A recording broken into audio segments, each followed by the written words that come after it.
Welcome to Cloud AIOps Hub. Here, we break down complex platform engineering concepts using real-world analogies. Now, if you missed our last explainer on infrastructure, don't worry, the link is right down in the description. Today, we are tackling something absolutely critical, security and access for Amazon RDS.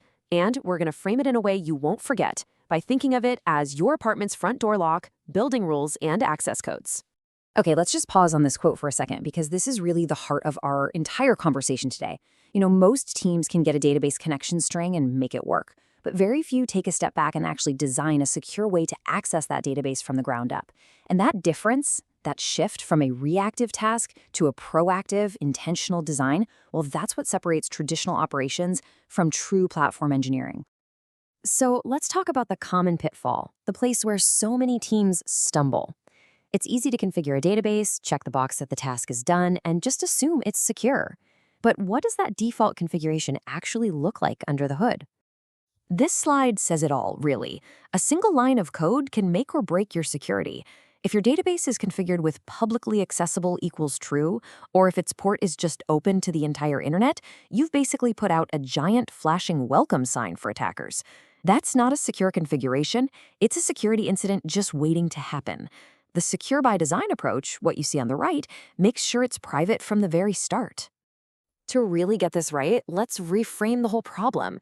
Instead of thinking about a bunch of isolated settings, let's think about it like we're designing a secure apartment building. I promise you, this analogy is going to make every single layer of RDS security just click into place. This table lays it all out beautifully. Let's walk through it. The front door lock on our building, that's your AWS security group, controlling exactly who can access the database port. Then there's tenants-only access. This is that crucial publicly accessible equals false setting. This ensures that only applications inside your private cloud network, your VPC, can even get to the front door. The building rules, that's your AWS DB parameter group, which defines how the database behaves, things like connection limits. And finally, the manager's key and the access code. Those are your master username and password, which, as you can see, should always be treated as sensitive. An analogy is great. It helps us think. But how do we actually build this secure apartment building and make sure it stays that way? Well, that's where we translate our design into code using Terraform. This is how platform engineering really enforces the architecture. And here's the magic.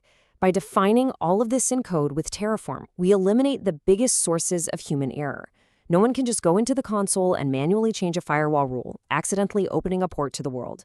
No one can just flip a switch and make the database public, and credentials are never, ever hard-coded. The secure design becomes the only design. Let's let that sink in for a moment. What we've just walked through, it's not about tweaking a setting here or there. It's a conscious, upfront architectural choice to build a system that is inherently private and secure from the start. It's a blueprint, not a checklist. And that brings us to the most important takeaway of this entire explainer. This right here, this is the mental shift that truly defines modern platform engineering. Think about how powerful that shift in perspective is. The old way is about adding a better lock to a door that already faces a dangerous public street. The platform engineering approach is to design a building where the front door opens into a secure private courtyard, completely walled off from the outside world. We aren't just configuring security, we're building a platform where the door was never exposed in the first place. That is the mindset. And that's a wrap on RDS security and access. I really hope that analogy helps make these critical concepts stick with you. If this helped you understand RDS security in a new way, please subscribe to Cloud AIOps Hub for more platform engineering breakdowns just like this one. In our next explainer, we're actually going to continue with this apartment analogy to cover RDS operations. Think of it as the building's maintenance schedule, automated repairs, and the building manager who handles everything seamlessly behind the scenes. See you in the next one.